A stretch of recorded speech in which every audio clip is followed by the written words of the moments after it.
Today's mission is to try and fix the clicking sound on Burton step-ons.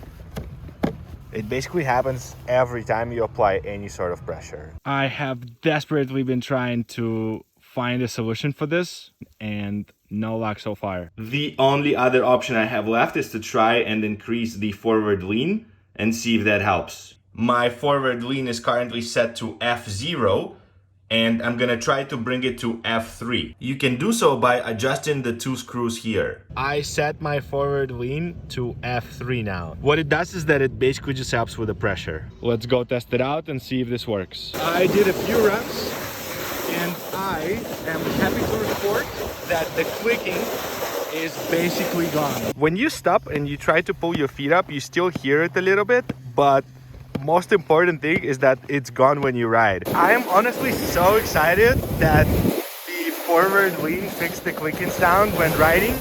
I can't wait to give it a few more tries and see if I actually change my mind in regards to step-ons. I will keep you posted.